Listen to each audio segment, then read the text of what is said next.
Hello everyone, welcome again to psycho. आज हम फिर से लेकर आए बायोलॉजी का एक और अंदर प्रैक्टिस सेट, जिसमें आज हम कुछ इंपॉर्टेंट क्वेश्चन डिस्कस करेंगे। तो स्टार्ट करते हैं हम आज के प्रैक्टिस सेट के क्वेश्चन नंबर फर्स्ट से।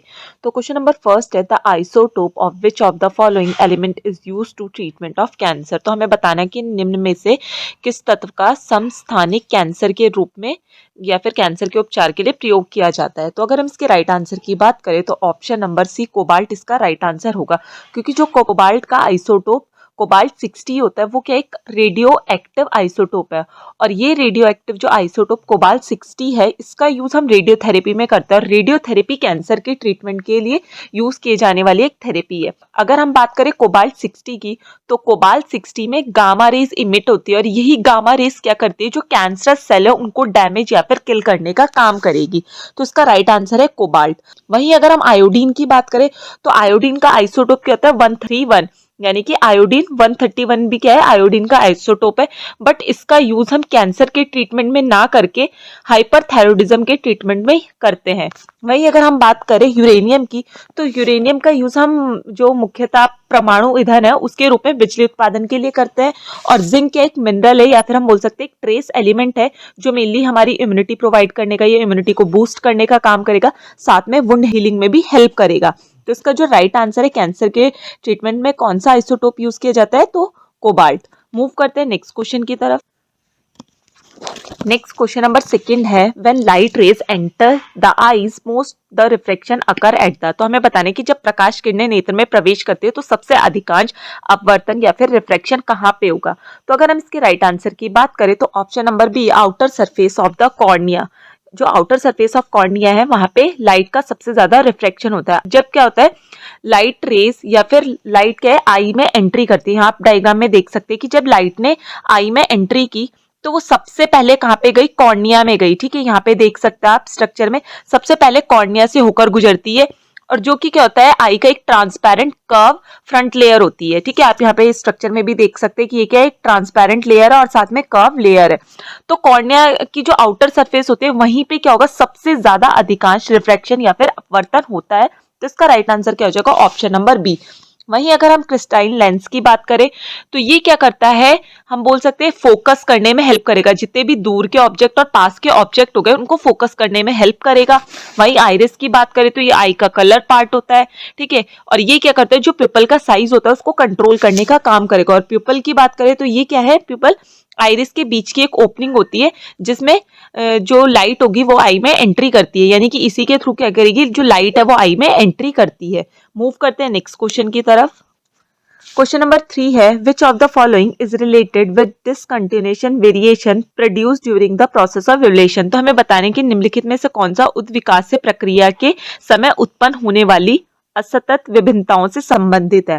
तो अगर हम इसके राइट आंसर की बात करें तो ऑप्शन बी म्यूटेशन इसका राइट आंसर होगा, क्योंकि अगर हम बात करें डिसकंटिन्यू वेरिएशन की, तो डिसकंटिन्यू वेरिएशन क्या है कि जब क्या है, अचानक या फिर बड़े स्तर पर आनुवांशिक रूप से जो भी चेंजेस होंगे, एक तो सडन होंगे, ऊपर से बहुत ज्यादा बड़े स्तर पे होंगे, और क्या है, ये जो चेंजेस होंगे ये क्या होंगे, आनुवांशिक रूप से होंगे, उनको हम क्या बोलते हैं, डिसकंटिन्यू वेरिएशन। और ये मेनली म्यूटेशन में देखने को, म्यूटेशन के टाइम पे प्रोड्यूस होता है।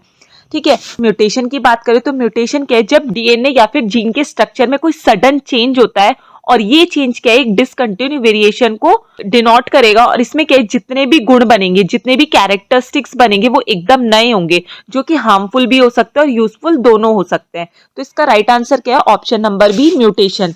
वहीं अगर हम ऑर्थोजेनिक वेरिएशन की बात करें तो ये क्या है, कॉन्टिन्यूअस चेंज है जो कि एक निश्चित दिशा में होगा और एक क्रमिक रूप में होता है, यानी कि कॉन्टिन्यूअस वेरिएशन में होगा, ना कि डिसकंटिन्यूअस वेरिएशन में। वहीं अगर हम ऑप्शन सी की बात करें, ब्लास्टोजेनिक वेरिएशन, तो ब्लास्टोजेनिक वेरिएशन क्या होता है, ये चेंज क्या होता है, मेनली जर्म सेल्स में देखने को मिलेगा, जो फीमेल और मेल सेल है उसमें देखने को मिलेगा। और ये क्या है, कंटिन्यूअस और डिसकंटिन्यूअस दोनों हो सकते हैं। वहीं अगर हम बात करें मॉर्फोजेनिक वेरिएशन की, तो मॉर्फोजेनिक वेरिएशन क्या है, मेनली हमारे जो डेवलपमेंटल चेंजेस हो रहे हैं भ्रूण में, यानी कि जो एम्ब्रियो हो गया, उसका शेप हो गया, स्ट्रक्चर हो गया, उसमें जो चेंजेस होंगे उनको हम क्या बोलते हैं, मॉर्फोजेनिक वेरिएशन बोलेंगे। और ये भी कहते हैं कंटिन्यूअस होते हैं, सडन नहीं होते हैं। तो ऑप्शन नंबर बी म्यूटेशन इसका राइट आंसर होगा। मूव करते हैं नेक्स्ट क्वेश्चन की तरफ। नेक्स्ट क्वेश्चन नंबर 4 है, choose the correct statement from the following. तो हमें इनमें से एक करेक्ट स्टेटमेंट बताना है। जो ऑप्शन फर्स्ट है वो दिया गया है, typhoid, cholera, tuberculosis are caused by virus. तो ये क्या है, टाइफाइड हो गया, कोलेरा हो गया, ट्यूबरकुलोसिस हो गया, सारे क्या है बैक्टीरिया से कॉज होने वाले डिसीज है। तो इसका राइट आंसर नहीं होगा क्योंकि ये क्या है, इनकरेक्ट ऑप्शन है। नेक्स्ट है, the antibiotic penicillin block the bacterial process that synthesis of DNA. तो ये भी क्या है, एक इनकरेक्ट ऑप्शन है क्योंकि जो पेनिसिलिन होता है वो मेनली जो बैक्टीरियल सेल वॉल होता है उसके सिंथेसिस को इनिबिट करेगी, ना कि डीएनए के सिंथेसिस को इनिबिट करेगी। वहीं अगर हम ऑप्शन सी की बात करें, all the virus live inside host cell whereas bacteria very rarely do. तो इसमें दिया गया है कि जो वायरस है, ठीक है, वो इनसाइड जितनी भी हमारी होस्ट सेल होगी उनके अंदर ग्रो करते हैं, उनके अंदर ही मल्टीप्लाई करेंगे, ठीक है, जबकि बैक्टीरिया में ऐसा बहुत कम देखने को मिलता है। तो ये क्या है, एक सत्य कथन है, ट्रू है। तो ऑप्शन नंबर सी इसका राइट आंसर होगा क्योंकि वायरस क्या है, अनिवार्य रूप से होस्ट सेल के अंदर ही रहकर मल्टीप्लाई करते हैं या फिर रिप्रोड्यूस करते हैं, जबकि बैक्टीरिया क्या होता है, इंडिपेंडेंट रूप से जो भी जीवित ऑर्गेनिज्म हो गया वहां पे रह सकते हैं, यानी कि इंडिपेंडेंटली ये ग्रो कर सकते हैं। आमतौर पर जो होस्ट सेल के बाहर मल्टीप्लाई करते हैं वही क्या है, हमारे बैक्टीरिया होते हैं, जबकि वायरस क्या है, सेल के अंदर या होस्ट सेल के अंदर ग्रो कर रहे हैं। लेकिन माइक्रोबैक्टीरियम लेप्राई एक्सेप्शनल है क्योंकि सारे ही बैक्टीरिया क्या है, सेल के बाहर मल्टीप्लाई कर रहे हैं, लेकिन जो माइक्रोबैक्टीरियम लेप्राई है वो क्या है, शरीर के या फिर सेल के अंदर रह के मल्टीप्लाई करता है। तो ऑप्शन नंबर सी इसका राइट आंसर होगा। और अगर ऑप्शन डी की बात करें, all bacteria multiply inside the host cell, जबकि हमने क्या पढ़ा कि जो बैक्टीरिया है इंडिपेंडेंटली रूप से ग्रो करता है, यानी कि सेल के बाहर मल्टीप्लाई करता है। तो ये भी क्या है, इनकरेक्ट सेंटेंस है। ऑप्शन सी इसका राइट आंसर होगा। मूव करते हैं नेक्स्ट क्वेश्चन की तरफ। नेक्स्ट क्वेश्चन नंबर 5 है, on the injury bleeding occur to avoid the which of the following helps plugging the leak by making clot at the point of injury. तो हमें बताना है कि जब घाव के टाइम पे या फिर इंजरी के टाइम पे ब्लीडिंग रक्तस्राव होता है तो उस समस्या से बचाने के लिए कौन सा ऐसी सेल होती है जो घाव में आके ब्लड को रोकने में रक्त का थक्का बनाकर ब्लीडिंग को रोकने का काम करेगी। तो इसका राइट आंसर की बात करें तो ऑप्शन नंबर सी प्लेटलेट इसका राइट आंसर होगा क्योंकि प्लेटलेट क्या होते हैं, क्रूशियल रोल प्ले करेगी ब्लड क्लॉटिंग में या फिर कोगुलेशन में। अब ये प्लेटलेट क्या होती है, जो भी ब्लड वेसल इंजर्ड हुआ है तो ये प्लेटलेट वहां पे जाके अचानक से जो डैमेज साइट होते हैं वहां पे चिपक जाती है और चिपकने के बाद ऐसे केमिकल रिलीज करती है जो क्या करेंगे, ब्लड क्लॉट करेंगे और ब्लीडिंग को रोकने में हेल्प करते हैं। वहीं अगर हम बात करें मोनोसाइट की, तो मोनोसाइट के एक डब्ल्यूबीसी का टाइप है, व्हाइट ब्लड सेल का टाइप है जो कि फेगोसाइटोसिस में हेल्प करेगा। वहीं लिम्फोसाइट की बात करें तो ये इम्यून रिस्पॉन्स के लिए रिस्पॉन्सिबल होगा और साथ में एंटीबॉडीज को प्रोड्यूस करने का काम करेगा। वहीं अगर हम बेसोफिल्स की बात करें तो ये एलर्जिक रिस्पॉन्स को प्रोड्यूस करता है और साथ में हिस्टामिन को रिलीज करने का काम करेगा। तो ऑप्शन नंबर बी प्लेटलेट क्या करते हैं, ब्लीडिंग को रोकने के लिए हेल्पफुल होती है। ये क्या करते हैं, ब्लड क्लॉट करेंगे और इसके कारण क्या होगा, ब्लीडिंग रुक जाएगी। तो ऑप्शन नंबर सी प्लेटलेट इसका राइट आंसर होगा। मूव करते हैं नेक्स्ट क्वेश्चन की तरफ। नेक्स्ट क्वेश्चन नंबर 6 है, विच of the following vitamin is helpful in wound healing. तो हमें बताना है कि कौन सा विटामिन वुंड हीलिंग के लिए रिस्पॉन्सिबल है या फिर घाव को भरने के लिए रिस्पॉन्सिबल है, उसमें सहायक होगा। तो अगर हम इसके राइट आंसर की बात करें तो ऑप्शन नंबर सी इसका राइट आंसर होगा, जिसको हम एस्कॉर्बिक एसिड भी बोलते हैं। अब एस्कॉर्बिक एसिड क्या होता है, मेजर रोल प्ले करेगा वुंड हीलिंग में। अब ये क्या करता है, जो विटामिन सी होता है ये कोलेजन फॉर्मेशन में हेल्प करेगा और ये कोलेजन प्रोटीन ही क्या करते हैं, जो भी डैमेज टिश्यूज हैं, सेल हैं, उनको रिपेयर करने का काम करेगा। साथ में जो हमारा इम्यून सिस्टम होता है उसको बूस्ट कर देगा इन्फेक्शन से प्रिवेंट करने के लिए। साथ में अगर हम विटामिन सी की बात करें तो ये क्या एक पावरफुल एंटीऑक्सीडेंट भी है, तो ये क्या करता है, वुंड हीलिंग में हेल्प करेगा। तो option number C vitamin C इसका राइट आंसर होगा। वही विटामिन ए की बात करें तो ये क्या करता है, मेनली स्किन और विजन के लिए रिस्पॉन्सिबल होगा। विटामिन बी की बात करें तो ये एनर्जी के मेटाबॉलिज्म में हेल्प करेगा, साथ में जो हमारे नर्व के फंक्शन है उसको भी मेंटेन करेगा। और विटामिन डी की बात करें तो ये कैल्शियम के एब्जॉर्प्शन में हेल्प करेगा और साथ में हमारी बोन की हेल्थ या फिर बोन के मिनरलाइजेशन में हेल्प करता है। मूव करते हैं नेक्स्ट क्वेश्चन की तरफ। नेक्स्ट क्वेश्चन नंबर 7 है, हमें बताना है कि एम्ब्रियो के किस पार्ट से स्पाइनल कॉर्ड डेवलप होती है। तो इसके राइट आंसर की बात करें तो ऑप्शन नंबर सी एक्टोडर्म इसका राइट आंसर होगा। अब एक्टोडर्म की बात करें तो ये क्या होता है, आउटर मोस्ट जर्म लेयर होती है और इसी लेयर से क्या होता है, नर्वस सिस्टम हो गया, ब्रेन हो गया या फिर स्पाइनल कॉर्ड का डेवलपमेंट होता है। अब अगर हम जर्म लेयर की बात करें तो ये एम्ब्रियोनिक डेवलपमेंट की अर्ली स्टेज होती है और इन्हीं 3 लेयर से क्या होता है, जितनी भी हमारी बॉडी हो गई, टिश्यूज हो गए और ऑर्गन का निर्माण होता है। तो आप देख सकते हैं कि ये डायग्राम में 3 जर्म लेयर दी गई है। पहली है एक्टोडर्म, दूसरी है मेसोडर्म और तीसरी है एंडोडर्म। एक्टोडर्म क्या आउटर मोस्ट कवरिंग है, मेसोडर्म की बात करें तो ये क्या है, मिडल लेयर है। और अगर हम बात करें एंडोडर्म की तो सबसे इनर वाली लेयर है, अंदर वाली लेयर है। और ये एक्टोडर्म क्या करते हैं, नर्वस सिस्टम और स्किन को बनाने का काम करेगी। मिजोडर्म मसल हो गया, स्केलेटल हो गया, किडनी हो गया, रिप्रोडक्टिव सिस्टम को बनाने का काम करेगी। और एंडोडर्म की बात करें तो एंडोक्राइन ग्लैंड हो गए, लंग्स, डाइजेस्टिव ट्रैक्ट और लिवर को के डेवलपमेंट में हेल्प करेगी। तो यहाँ पे पूछा गया कि स्पाइनल कॉर्ड कौन बनाएगा, तो आप देख सकते हैं यहाँ पे एक्टोडर्म क्या कर रही है, नर्वस सिस्टम को बनाने का काम कर रही है, डेवलप कर रही है। और नर्वस सिस्टम में ही हमारे स्पाइनल कॉर्ड और ब्रेन आ जाता है। तो ऑप्शन नंबर सी एक्टोडर्म इसका राइट आंसर होगा। मूव करते हैं नेक्स्ट क्वेश्चन की तरफ। Next question number 8 है, the following is not including in the basic characteristics of the organism of the phylum Chordata established by Balfour. Balfour द्वारा स्थापित संघ Chordata के जीवों की मूलभूत लक्षण में से इनमें से कौन सा सम्मिलित है? तो सबसे पहले अगर हम इसके राइट आंसर की बात करें तो option number D absence of pharyngeal gill slits इसका राइट आंसर होगा। क्योंकि जो फाइलम कॉर्डेटा होता है इसकी मेन 3 कैरेक्टरिस्टिक्स या फिर 3 फीचर होते हैं एज पर वॉल्फर। तो अगर हम इसके फर्स्ट कैरेक्टरिस्टिक्स की बात करें तो नोटोकॉर्ड प्रेजेंट होगा इसमें, ठीक है। दूसरा क्या होता है, इनके पीठ के ऊपर खोखली नर्व कॉर्ड प्रेजेंट होती है, ठीक है। वहीं अगर हम इसकी थर्ड कैरेक्टरिस्टिक्स की बात करें तो इसमें फेरेंजियल गिल स्प्लिट प्रेजेंट होते हैं, जबकि यहाँ पे क्या बोला गया है कि एब्सेंट है। जो ऑप्शन नंबर डी है वो इसका राइट आंसर हो जाएगा क्योंकि इसमें नॉट पूछा गया है। नेक्स्ट क्वेश्चन की बात करते हैं।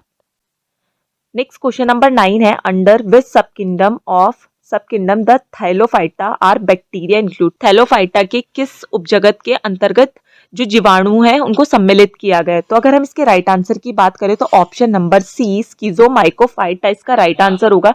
क्योंकि जो थैलोफाइटा होता है वो क्या एक क्रिप्टोग्राम है जो क्या एक सब किंगडम है, ठीक है।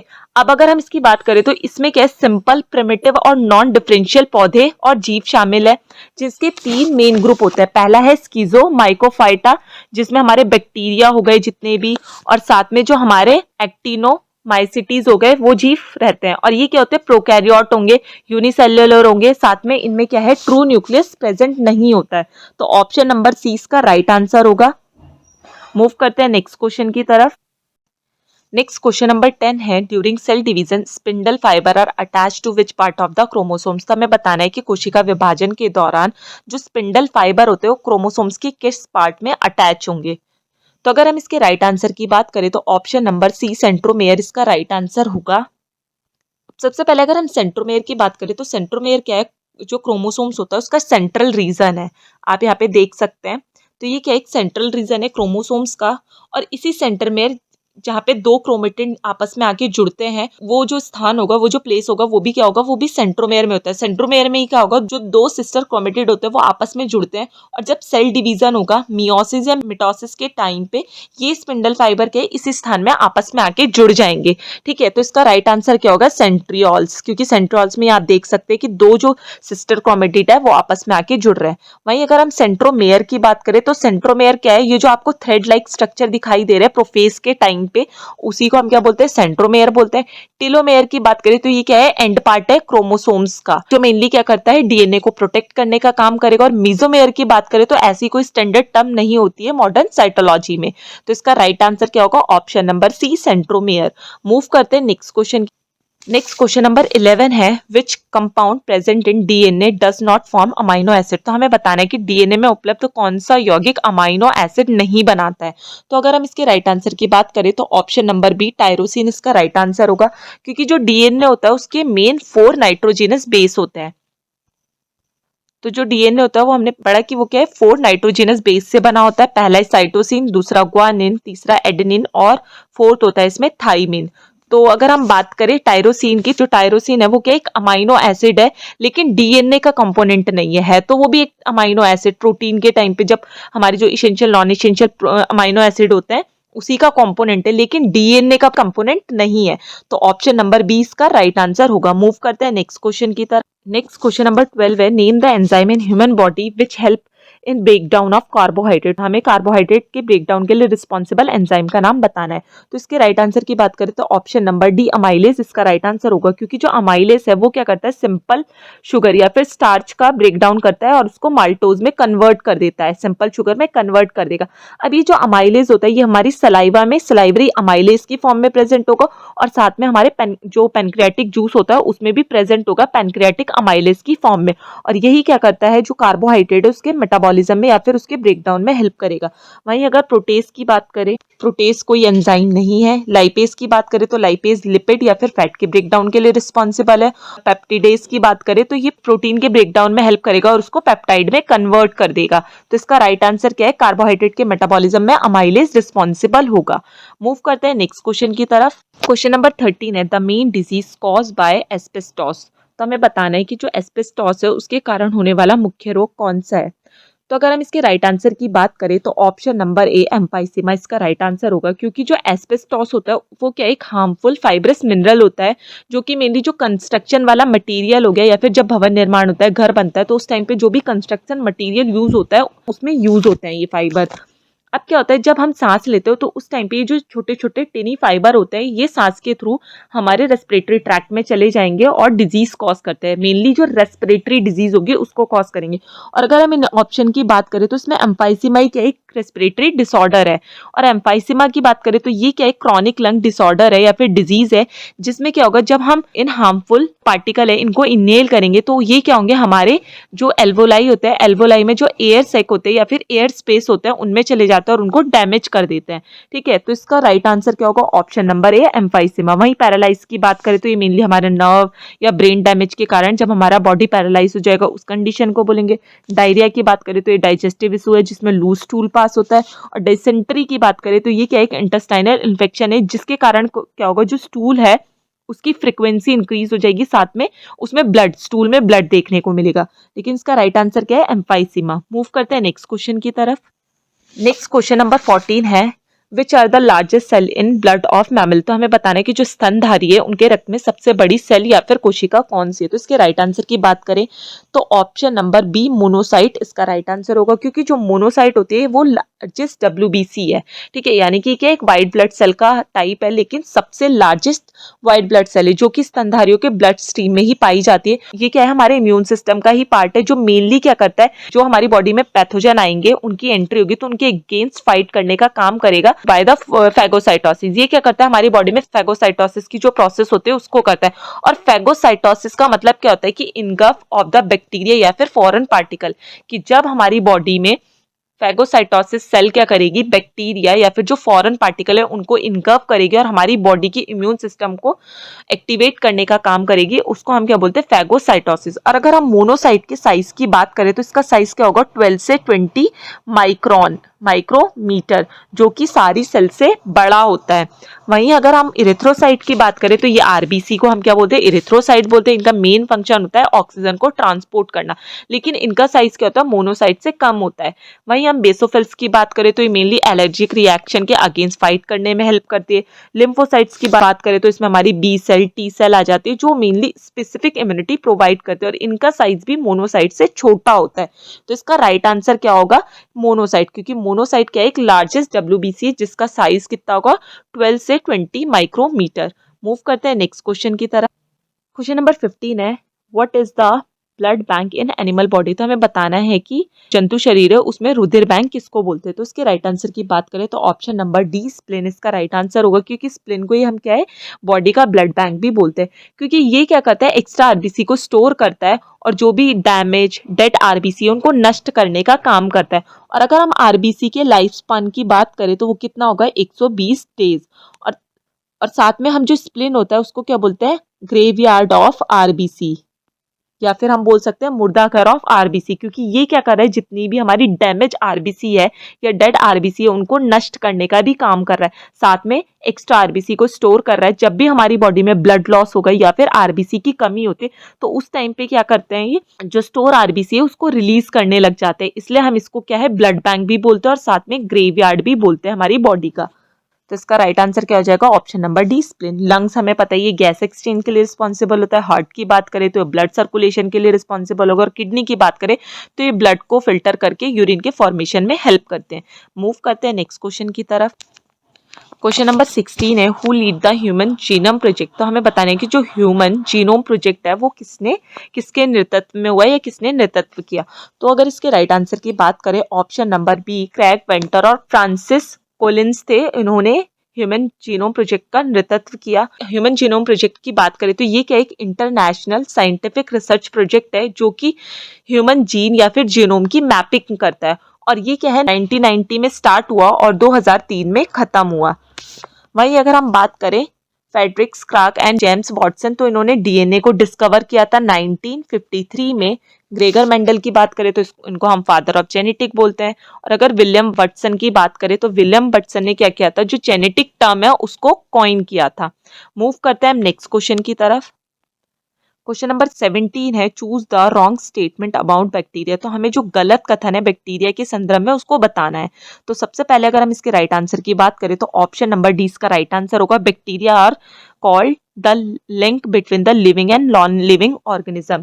तो इसमें बोला गया है कि जीवाणु को सजीव और निर्जीव के बीच की कड़ी कहा जाता है, जबकि ऐसा नहीं है क्योंकि बैक्टीरिया क्या है पूर्ण रूप से सजीव होते हैं। तो ऑप्शन नंबर डी इसका राइट आंसर होगा।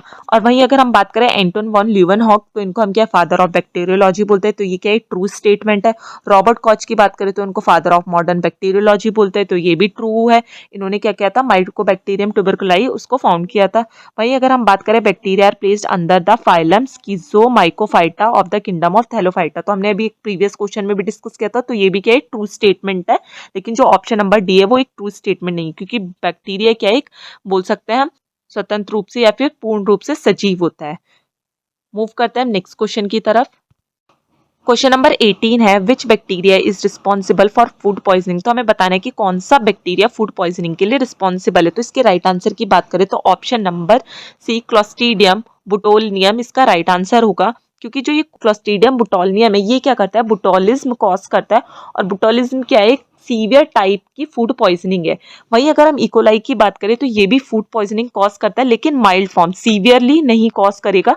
तो इसका जो एग्जैक्ट आंसर है वो ऑप्शन नंबर सी होगा। वहीं अगर हम बात करें विब्रियो कोलेरा की, तो ये क्या है, कोलेरा कॉज करेगा। और कोलेरा क्या एक वाटर बॉर्न डिजीज होता है जिसमें सीवियर डायरिया या फिर हम बोल सकते हैं राइस वाटर डायरिया प्रेजेंट होता है। तो ऑप्शन नंबर सी इसका राइट आंसर होगा। मूव करते हैं नेक्स्ट क्वेश्चन की। नेक्स्ट क्वेश्चन नंबर 19 है, in human cell colour vision is the function of which photoreceptor. तो हमें बताना है कि मानव नेत्र में कलर विजन के लिए कौन सी सेल फोटो रिसेप्टर का काम करती है। तो अगर हम इसके राइट आंसर की बात करें तो option number B cone cell इसका राइट आंसर होगा, क्योंकि कोन सेल क्या है रेटिना में पाई जाती है और ये क्या करते हैं कलर विजन के लिए रिस्पॉन्सिबल होगी। अब अगर हम कोन सेल की बात करें तो मेनली जो ह्यूमन आई होती है उसमें 3 टाइप के जो कोन सेल होती है वो प्रेजेंट होती है। पहली हो गई रेड सेंसिटिव, दूसरी हो गई ब्लू सेंसिटिव और तीसरी हो गई ग्रीन सेंसिटिव। तो 3 कोन सेल प्रेजेंट होते हैं और यही तीनों सेल क्या है एक साथ मिलियन ऑफ कलर को परसीव करते हैं, जिसके कारण कलर विजन प्रेजेंट होता है। ठीक है। वहीं अगर हम रॉड सेल की बात करें तो रॉड सेल क्या है एक ही प्रेजेंट होती है बॉडी में, एक ही टाइप की होती है और ये नाइट विजन या फिर डिम लाइट के लिए हेल्प करेगी, मेनली नाइट विजन में हेल्प करती है। ब्लाइंड स्पॉट की बात करें तो ये रेटिना का एक ऐसा एरिया होता है जहाँ पे ऑप्टिक नर्व एग्जिट करेगी। ठीक है। और अगर लास्ट हम फोसा की बात करें तो फोसा क्या है, हम बोल सकते हैं कि हमारी बॉडी में अगर कोई भी डिप्रेशन या फिर खोखला स्थान कोई गड्ढा प्रेजेंट है उसको हम क्या बोलते हैं, फोसा बोलते हैं। तो इसका राइट आंसर क्या है, कलर विजन के लिए कौन सी सेल रिस्पॉन्सिबल है, कौन से फोटो रिसेप्टर सेल रिस्पॉन्सिबल है, कोन सेल, जो कि 3 टाइप की होती है। मूव करते हैं नेक्स्ट क्वेश्चन की तरफ। क्वेश्चन नंबर 20 है, match list first with list second and select the correct answer using the code given below. तो हमें इसमें करेक्ट मैच करना है। तो अगर हम सबसे पहले ए की बात करें, दूरदृष्टि दोष या फिर फार साइडेडनेस, तो इसके लिए हम मेनली यूज करते हैं कन्वेक्स लेंस। ठीक है। वहीं अगर हम बात करें प्रेस्बोपिया, तो प्रेस्बोपिया के लिए हम इसको करेक्ट करने के लिए हम यूज करते हैं बाईफोकल लेंस। अब अगर हम बात करें नियर साइडेडनेस निकट दृष्टि दोष, तो उसके लिए हम यूज करते हैं कनकेव लेंस। और कैटरेक्ट की बात करें तो इसके लिए हम सर्जिकल इंटरवेंशन यूज करेंगे। तो अगर हम ऑप्शन में देखें तो ऑप्शन नंबर ए इसका राइट आंसर होगा, क्योंकि ए का क्या होगा 4, बी का प्रेस्बोपिया की बात करें तो इसका बाईफोकल लेंस, सी नियर साइडेडनेस की बात करें तो उसका क्या है कनकेव लेंस, और कैटरेक्ट की बात करें तो ऑप्शन नंबर डी सर्जरी इसका राइट आंसर होगा। मूव करते हैं आज के प्रैक्टिस सेट के लास्ट क्वेश्चन। क्वेश्चन नंबर 21 है, match the list first with list second and select the correct answer from the code given below the list. तो हमें क्या करना है, इसमें जो डिजीज है उसके कॉजेटिव एजेंट को बताना है। तो सबसे पहले हम बात करते हैं प्लेग की। तो प्लेग क्या है, यर्सीनिया पेस्टिस नामक एक बैक्टीरिया से फैलने वाली बीमारी है। तो यानी कि इसका आंसर क्या होगा 4, एड्स की बात करें तो HIV वायरस के कारण होती है, यानी कि वायरल डिजीज है। ब्लाइंडनेस की बात करें तो मेनली फंगल इन्फेक्शन के कारण होता है, जैसे कि टीनिया कैपिटस हो गया। इसकी बात करें तो ये क्या है, फंगस है। एड्स वायरल है। और लास्ट मलेरिया की बात करें तो ये क्या है, प्लाज्मोडियम प्रोटोजोआ या फिर पैरासाइट की वजह से होता है। तो इसके राइट आंसर की बात करें तो इसका जो राइट आंसर होगा वो होगा ऑप्शन नंबर डी। तो आज की क्लास में इतना ही। Thank you everyone, have a nice day.